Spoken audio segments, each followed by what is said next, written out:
Salam saudaraku yang dikasihi Tuhan, haleluya, puji Tuhan. Senang sekali saya Pendeta Yohanes Prandono menjumpai saudara dalam kesempatan ini. Waktu yang sangat singkat ini kita akan merenungkan firman Tuhan dengan satu tema, yaitu menjadi murid Yesus. Ada kuasa sebagai murid Kristus, tetapi juga ada konsekuensi sebagai murid Kristus. Kita akan menjadi murid Kristus yang sungguh-sungguh, yang berakar dalam firman Tuhan. Saudara, menjadi murid-murid Kristus di tengah-tengah dunia ini artinya bahwa kita menjadi seorang yang spesifik, menjadi seorang yang memiliki kekhususan dan perbedaan-perbedaan atau tanda-tanda. Saudara, firman Tuhan mengatakan Markus 8 ayat 29, ia bertanya kepada murid-muridnya, "Tapi apa katamu, siapakah aku ini?" Maka jawab Petrus, "Engkau adalah Mesias." Saudara, dalam Markus 8:34 juga Yesus manggil orang banyak dan murid-muridnya. Jadi setiap orang dipanggil untuk mempercayai dan mengikuti Yesus. Yesus sebagai Mesias, Yesus sebagai Tuhan, Yesus sebagai Juru Selamat. Saudara, dan dikatakan oleh Tuhan Yesus, setiap orang yang mau mengikut aku, ia harus menyangkal dirinya, memikul salibnya, dan mengikut aku. Mengapa banyak orang meninggalkan Yesus dan tidak mau mengikut Yesus? Ada banyak orang menggadaikan imannya karena perjodohan. Banyak orang menggadaikan imannya karena jabatan, ingin mencapai bintang, ya kalau dalam tingkat militer. Ada orang yang menggadaikan imannya karena masalah uang atau harta. Ada orang yang menggadaikan imannya karena hal yang lain. Ingin menjadi populer, ya, ingin menjadi terkenal, ingin menjadi bintang. Sehingga dia pikir kalau menggunakan nama Yesus tidak laku. Ya, saudara, mengikut Yesus itu ada harga yang harus dibayar, yaitu menyangkal dirinya. Keakuannya, pusat hidup kita adalah Yesus Kristus. Keakuan turun tahta, Yesus Kristus naik tahta. Dan kemudian kita berjalan mengikuti pimpinan Tuhan Yesus. Yesus membawa kemana? Kepada salib. Memikul salibmu, memikul salibnya masing-masing. Kita tidak boleh iri dengan salib orang lain. Kan dikatakan memikul salibnya, artinya setiap orang punya pikulan, punya tanggungan. Apa itu salib yang kita pikul? Saya tidak tahu. Ya, setiap orang berbeda-beda salibnya. Tetapi setiap orang Kristen punya salib yang harus dipikul. Ada seorang, ya ini sebuah ilustrasi cerita. Dia datang ya ke surga dan kemudian diterima oleh malaikat dan dibawa ketemu dengan Petrus dan Paulus. Kemudian ini orang Kristen lihat, kenapa itu mahkotanya sangat hebat sekali, Petrus dan Paulus itu. Saya juga mau. Kemudian karena itu sebuah penglihatan yang dia dibawa ke surga, dia diturun. Ini hanya cerita saja saudara ya. Kemudian malaikatnya sebelum turun bilang begini, apakah kamu siap memikul salib yang dipikul oleh Petrus dan Paulus? Saudaraku yang dikasih oleh Tuhan, pikullah salibmu sendiri. Tanggung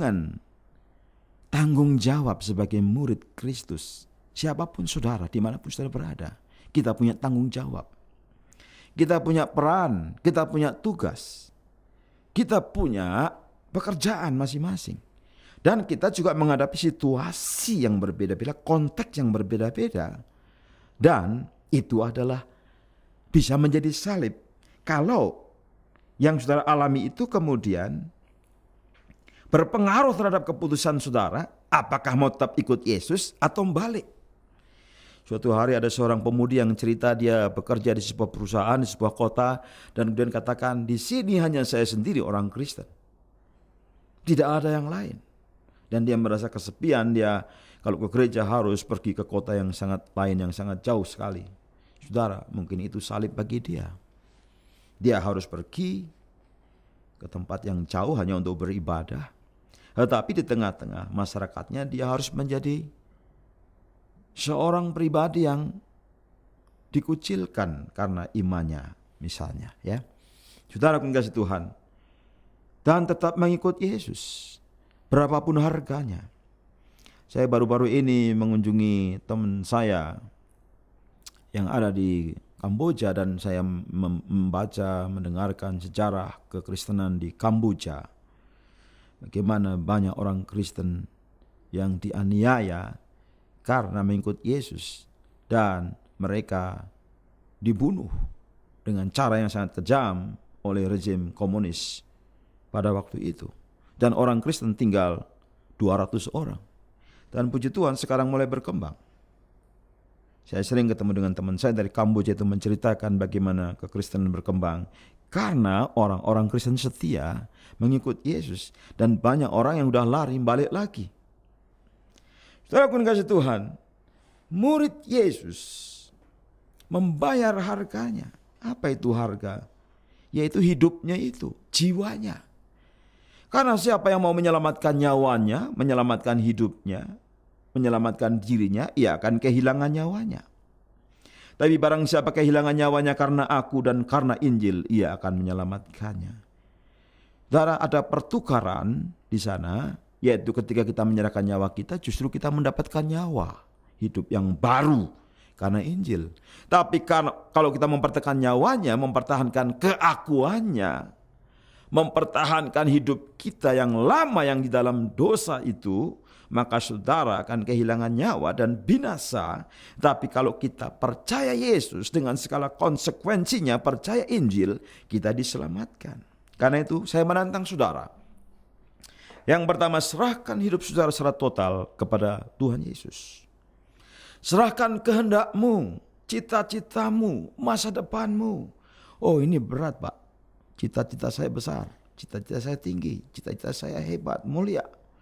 Tetapi kalau itu menghalangi saudara untuk mengikut Yesus, harus diserahkan. Walaupun costly, walaupun harganya sangat berat mungkin bagi saudara. Banyak orang tidak mau mempertukarkan cita-citanya dengan cita-cita Yesus, kehendaknya dengan kehendak Yesus, masa depannya dengan masa depan yang Yesus janjikan. Setiap orang mau menciptakan cerita bagi dirinya sendiri. Saudara, kita senang dengan legenda-legenda. Kita senang dengan cerita-cerita popularitas, kemasyhuran, kehebatan. Dan saudara, saya mau beritahu, ketika saudara hanyut di dalam pikiran saudara untuk menjadi diri saudara sendiri sebagaimana saudara mau menjadi, mungkin akan menjadi dengan usaha keras, dengan koneksi, dengan kesempatan yang ada, dengan modal yang ada, dengan uang yang ada. Ada seorang untuk menjadi penyanyi yang terkenal, dia harus bayar sangat mahal, puluhan miliar, supaya suaranya bisa didengar seluruh dunia. Itu harganya. Tetapi saya mau kasih tahu, ketika saudara menjadi seseorang yang kemudian saudara memang menjadi dan bercita-cita dan terkabul, so what? Sesudah itu apa? Banyak bintang-bintang film Hollywood yang bunuh diri. Banyak orang-orang yang kaya raya ketika resesi, kemudian ditimpa hutang yang banyak dan bunuh diri. Dan saudara, banyak orang yang mendekam di penjara demi cita-citanya. Karena ingin uang yang banyak. Triliunan. Wah, saudara, akhirnya apa? Berakhir di hotel Prodeo, di penjara, saudara. Kasihan. Saya tidak mengatakan bahwa saudara tidak boleh punya kehendak atau cita-cita. Semua orang pasti punya kehendak, cita-cita, dan masa depan. Yang ingin saya katakan adalah serahkan kepada Tuhan. Supaya Tuhan yang memberkati saudara. Ada natural, ada supranatural. Kalau orang-orang dunia kerja keras, pinterannya, kepandaiannya, kehebatannya, akhirnya mengagungkan dirinya karena semua yang dicapai karena usahanya sendiri, kehebatannya. Tetapi sebagai orang percaya, murid Yesus, apapun yang kita capai, apapun yang kita dapat, apapun yang kita terima adalah anugerah. Jadi ada aspek anugerah, grace dari surga. Ada sesuatu yang supernatural ditambahkan. Itu bedanya murid Yesus dengan orang dunia. Saudara, dan untuk apa kita mendapatkan apa yang kita dapat hari-hari ini? Hidup untuk melayani Tuhan bagi generasi ini. Hidup untuk melayani Tuhan. Saya senang sekali karena banyak gereja Indonesia dan sinode-sinode dan orang-orang Kristen Indonesia sekarang mulai berpikir bagaimana kita bisa mengutus misi ke luar negeri. Mengutus misi ke Asia, ke Afrika. Bahkan suatu hari saya ada di Belanda dan kemudian seorang namanya Johannes Verkuel. Dia pernah menjadi misionaris di Indonesia. Seorang yang sangat terkenal dan banyak buku-buku yang ditulis terbitan BPK. Dan mungkin dia salah satu pendiri dari badan penerbitan Kristen yang tertua itu. Saudara. Dan kemudian ketika di Belanda dia berbicara kepada semua kira-kira 20.000 hamba Tuhan. Dia menantang supaya orang-orang dari Asia, dari mana saja datang ke Eropa menjadi misionaris. Dan saya heran itu teman saya dari Bandung ada yang akhirnya tinggal di sana melayani, saudara ya. Karena mungkin menerima panggilan itu. Ya kalau bagi orang Indonesia kadang-kadang Eropa, saudara ya. Kayak keren ya. Saudara, tetapi kita tahu bahwa seluruh dunia membutuhkan orang-orang yang sungguh-sungguh cinta Tuhan dan mau melayani. Dimanapun, termasuk di Eropa. Saudara pun kasih Tuhan. Kalau kita menyerahkan totalitas kehidupan kita, menyerahkan kehendak kita, cita-cita, masa depan kita, kita hidup untuk melayani Tuhan, maka kita menerima hidup yang kekal. Kapan? Right now. Sekarang. Sekarang juga. Kita memiliki hubungan dengan Tuhan itu sangat indah, sangat manis, sangat lembut. Kita dengar suara Tuhan. Hidup kita berkualitas. Kita tidak membuang kepada hal yang sia-sia waktu kita, tenaga kita, uang kita. Tetapi kita selalu memberi persembahan yang terbaik kepada Tuhan. Itulah hidup kekal. Hidup yang berkualitas, hidup yang bermutu ilahi. Dan itu seterusnya dan seterusnya sampai kepada eternity, kekekalan yang akan kita semua ke sana, saudara. Haleluya. Saudara, tantangan bagi kita semua, Yesus mengatakan begini dalam Markus 8 ayat 38, sebab barang siapa malu karena aku dan karena perkataanku di tengah-tengah angkatan yang tidak setia dan berdosa ini, Anak Manusia pun akan malu karena orang itu apabila ia datang kelak dalam kemuliaan Bapanya, diiringi malaikat-malaikat kudus. Saudara, Rasul Paulus tidak malu terhadap Injil. Dia memiliki keberanian untuk percaya kepada Injil dan memberitakan Injil di dunia pada zaman itu. Dan banyak orang yang menjadi percaya. Kesaksian kita itu sangat penting. Kalau dalam penelitiannya, orang yang rela untuk menjadi saksi Kristus secara verbal.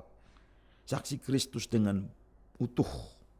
Kehadiran, perkataan, perbuatan, doa dan kuasa. Saudara, sangat sedikit sekali orang yang berani. Mereka malu mengakui Yesus Kristus. Saya berdoa itu bukan saudara, itu bukan saya. Karena kalau kita malu, saudara, Yesus juga akan tidak mau mengakui kita juga. Yesus mau kita mengakui dia adalah saudara kita.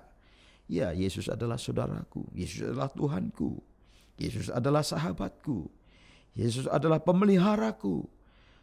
Jangan takut untuk bersaksi. Di tengah-tengah dunia yang tidak setia dan berdosa ini. Memang kita akan mendapatkan cemooh, kita akan mendapatkan mungkin serangan ataupun mendapatkan olokan atau hinaan. Nabi-nabi, mengapa? Ketika dipanggil Tuhan menjadi nabi, mereka hesitate. Selalu ada keraguan-raguan. Semua yang tertulis dalam Alkitab. Kenapa? Karena mereka tahu konsekuensi menjadi nabi. Karena mereka tahu konsekuensi menjadi orang beriman di tengah orang yang tidak beriman. Karena mereka tahu konsekuensi menjadi saksi di tengah-tengah bangsa yang tegar tengkuk. Bangsa yang keras kepala, yang tidak setia. Bangsa yang sombong. yang memberontak terhadap firman Allah, yang senang untuk berdosa. Saudara, apakah saudara mau menjadi saksi Kristus dan tidak malu? Baru-baru ini saya bertemu dengan seorang pengusaha dan kemudian dia menceritakan memang dia tidak punya banyak waktu untuk meditasi katanya. Tidak punya waktu untuk berdoa, tetapi dia tetap berdoa. Dan dia menghidupi prinsip-prinsip kekristenan dalam dunia usaha dengan segala konsekuensinya. Dan dia katakan dia menegakkan hukum, karena di Indonesia ada hukum.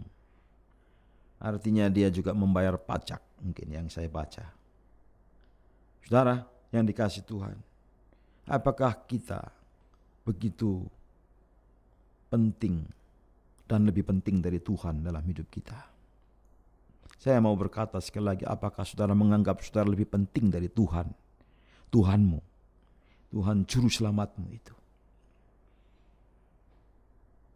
Kita sebagai hamba-hamba dan pelayan, kita mau mengakui Yesus adalah Mesias anak Allah dalam hidup kita sehari-hari. Dan kita menantikan kedatangan Dia dalam kemuliaan Bapanya. Mungkin banyak orang akan mencemooh kapan Yesus datang. Dari sejak saya kecil, sekolah minggu sudah dikatakan Yesus akan datang. Ia datang kelak. Memang dia katakan Alkitab, ia datang kelak dalam kemuliaan Bapanya. Dia pasti datang. Dan diiringi malaikat-malaikat yang kudus. Di tengah dunia yang tidak hidup sama, di tengah dunia yang berdosa, yang tidak setia, kita tidak hidup dengan cara yang sama dengan dunia. Kenapa? Karena kita memiliki identitas dan gaya hidup yang jelas. Memancarkan Kristus karena kepercayaan kita. Kita bersama-sama dengan Kristus, kita akan menjadi semakin serupa dengan Dia dari hari ke hari. Ditambahkan keserupaan kita dalam kesetiaan, dalam kesucian, dalam kesederhanaan, dalam kuasa, dalam perkataan. Dan kita mulai berani berkata-kata, kita mulai berani bersaksi sebagai pengikut Kristus. Dan masa depan pengikut Kristus yang berani, jelas. Masa depannya adalah cerah. Saudara, ada seorang kaya yang kemudian akhirnya tidak mengikut Yesus. Kenapa? Karena hartanya sangat banyak. Dia kecewa dan dia pergi meninggalkan Tuhan. Sebenarnya apa yang menjadi penghalang dia untuk mengikut Yesus? Yaitu uangnya, hartanya, kekayaannya. Saudara, itu adalah pelanggaran terhadap hukum yang pertama. Jangan ada ilah lain di hadapanku. Alangkah sukarnya seorang kaya masuk ke dalam kerajaan surga. Tetapi itu mungkin kalau bertobat, kalau datang kepada Yesus. Saudara, apa yang ditunjukkan orang kaya di atas bertolak belakang dengan Petrus, dia bertanya kepada Tuhan Yesus apa yang akan dia dapatkan karena Petrus telah meninggalkan segala sesuatu dan dia menjadi pengikut Yesus. Dan Tuhan Yesus menyatakan inilah masa depan orang-orang yang mengikut Yesus. Yesus berkata bahwa orang-orang yang melakukan hal seperti itu, artinya menyerahkan segala sesuatu, meninggalkan segala sesuatu dan menjadi pengikutnya, dia akan menerima kembalian 100 kali lipat di dunia ini dan akan menerima hidup kekal di dunia yang akan datang. Dapat di sini dan sampai kekekalan. Saudara, apakah saudara percaya kepada emas lebih dari percaya kepada Tuhan? Apakah saudara mempeributkan yang sia-sia dan menimbun hal yang sia-sia? Dan ketika saudara meninggalkan dunia ini dan tidak tahu untuk siapa, tentu untuk keluarga saudara, tetapi bisa jadi untuk rebutan banyak orang. Saudara, janganlah percaya kepada pemerasan, janganlah menaruh harap kepada yang sia-sia, kepada perampasan. Apabila harta makin bertambah, janganlah hatimu melekat padanya. Pada hari kemurkaan, itu tidak berguna, harta tidak berguna. Tetapi kebenaran akan melepaskan saudara dari maut. Karena itu saudara, perolehlah hikmat. Itu jauh sungguh melebihi perolehan terhadap emas dan kekayaan. Percaya kepada Tuhan Yesus. Tetap setia menjadi murid-murid Yesus. Tuhan Yesus memberkati saudara berlimpah-limpah 100 kali lipat. Seperti Petrus menerimanya. Di dalam nama Tuhan Yesus Kristus. Amin.